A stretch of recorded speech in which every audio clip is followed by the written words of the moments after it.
Are you moving to Oregon and you want to know what city is best for you and your family? Now, have you considered West Linn and Wilsonville and you're just not sure what each of them has to offer? If so, stay tuned because we're going to dive into all of these towns have to offer and what they don't so that you can pick the right one for you and your family.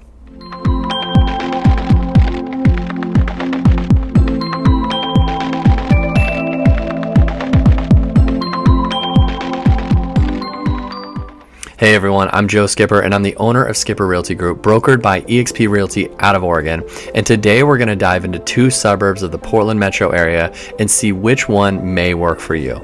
And if you're a buyer, a seller, or an investor and you want to stay up to date with the latest on the Oregon housing market, then you should like and subscribe to this page.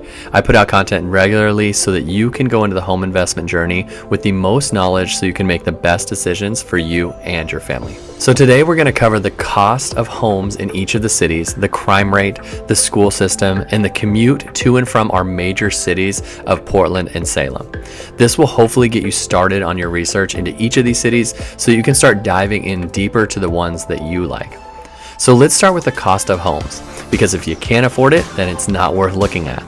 So as of September of this year, the median home sales price for West Linn was just over $800,000. Now that's spendy for sure, but you can find homes just over the $500K range. The minimum sales price for a single family home in September was just over $499K, with the max price of $1.3 million.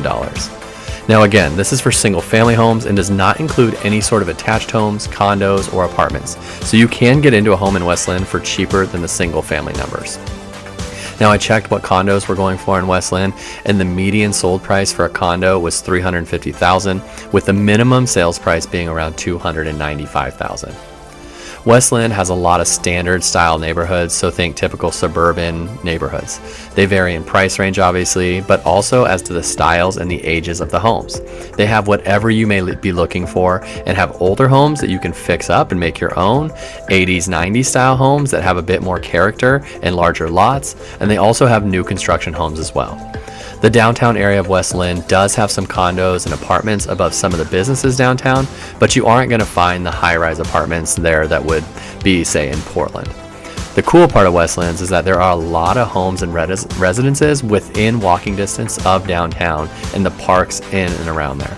Moving on to Wilsonville home costs, the median sold price for Wilsonville in September was just over $652,000 with a minimum sales price of $364,000, all the way up to $2.36 million. So there's a huge variety of home styles, prices, models, ages, and anything else you're looking for in a home. This again is for single family detached homes. However, Wilsonville does have condos and apartments for sale as well, and the median sales price there was $286,000 with a minimum of $196,000. Wilsonville offers the same style of neighborhoods as West Linn and has homes currently under construction to homes that are older and have been remodeled or ready to be. Wilsonville lacks a true walkable downtown, so you won't find any homes near a downtown because there just really is none. They do have a couple of city centers with all your grocery shoppings, odds and ends, food, etc. But if you're thinking like cute, walkable downtown with all sorts of locally owned shops with lights along the road, Wilsonville's just not going to give you that at this point. The city is working on getting that done, but that's down the road at this point. This sounds like I'm hating on Wilsonville, and I want to be clear that I'm not. I live here and love it for me and my family. I just want to give you all the information so that you aren't blindsided when you move here. As to the crime rate in each of these cities, they both are far below the national rates for crime. Now every city has crime, and West Linn and Wilsonville are no exception, but they both have extremely low crime rates and are safe cities to live in overall. West Linn gets a grade of a B on niche.com for their crime rates, and their property crime stats as well as their violent crime statistics are way below the national average. For example, the stats for assaults and robberies in West Linn is 11 per 100,000 residents. To compare nationally, the number of robberies nationally per 100,000 residents is 135.5. That's under 10% of the national average. Theft numbers show there are 977 per 100,000 residents. The national average is 2,042. Wilsonville gets an A- on niche.com for crime, and again, their numbers are far lower than the national average for crime stats. For example, the robberies per 100,000 is 28, and the thefts are 1796, far below their national average. West Linn has their own dedicated police department with 28 sworn police officers for the city. Wilsonville is contracted out by the Clackamas County Sheriff's Office. They do have full-time dedicated police officers to the city of Wilsonville, as well as a full-time police chief. Now, the city gets all their resources from the Clackamas County Sheriff's Office, so that is an awesome thing that they do. The agency is huge, and there is not a lack of resources from them in regards to safety. I would recommend calling their main office to learn more about what they provide for that city you're interested in and in a neighborhood you may be looking at. When we moved, I inquired with them, and they were really helpful in determining a good neighborhood for my family. Okay, on to the rivalry of these two school districts. As I said before, I'm currently a Wilsonville resident, so if there's a tinge of bias on this topic, you know why. But both cities are located in the same school district, the West Linn Wilsonville School District. Though they are in the same district, the schools vary in size for sure. But as a whole, according to niche.com, the West Linn Wilsonville School District gets a grade of an A+, with an average graduation rate of 95%. There are about 9,000 students total in this district. And remember, this is two separate cities in the district. They have 9 elementary schools, 5 middle schools, and 3 high schools. They just added a new high school that serves both West Linn and serves Wilsonville, and that's called Riverside High School. Now, this school focuses on STEM learning and career and technical education. It's just started this year and is a great option for those of you looking for more of a specific type of learning for your kid. The difference in these schools is largely in the sports and is based on the size. West Linn High School has about 2,000 students in it, and the sports are part of the 6A Three Rivers League. What this means is they're going to play larger schools in sports like Tualatin, Lake Oswego, Oregon City, Tigard. You could argue that the larger schools and those larger programs will give your kid a little more exposure and therefore up his or her chances for the future. And West Linn takes a lot of pride in their sports. They raise their kiddos in sports from the very beginning, and you can tell a difference in how they treat their sports programs compared to other cities. Now, if that's right up your alley, then West Linn may just do it for you. Wilsonville High School has just under 1,300 kiddos in their school, so is in a smaller league than West Linn. They're in a 5A school, which is the category just below West Linn, so they play teams like Canby, Forest Grove, Hillsboro, and Southridge. Though Wilsonville is in a smaller district, this doesn't mean they don't take their sports seriously.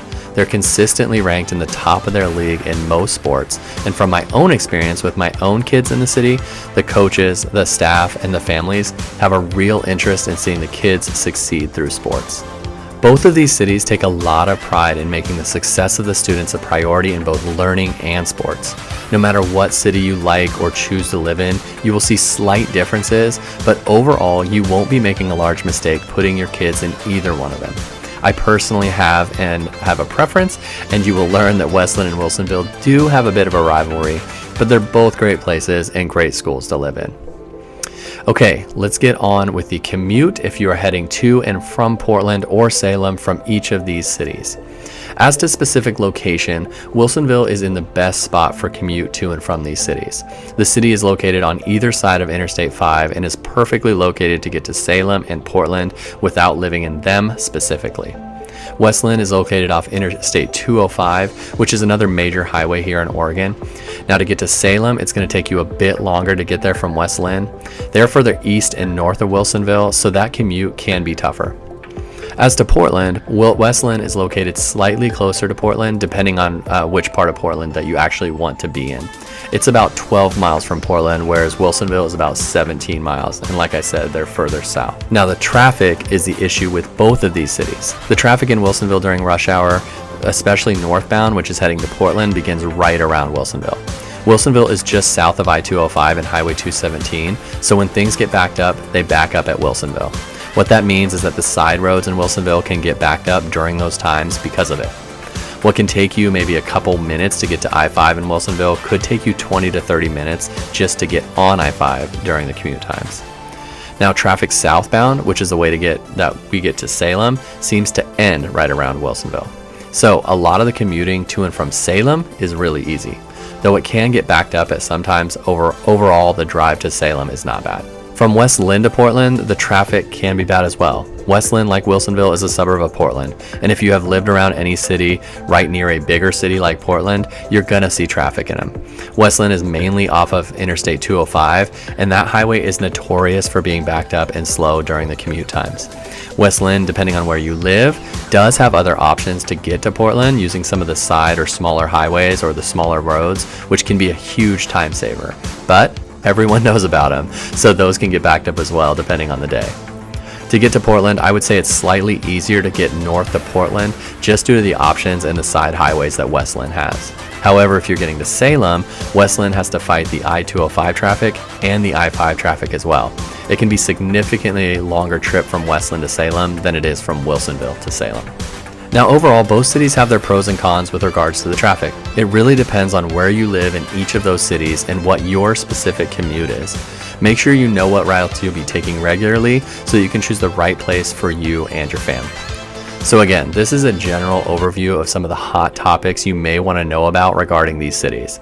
Now I hope this gave you an idea of each one and can give you a jumping point to start getting into each one a little bit more depending on which one you like. Now if you want to know anything about these cities or any cities here in Oregon, give me a call and we can talk about those specifically. And don't forget to like and subscribe to this page so you can stay up to date with the latest on the Oregon housing market.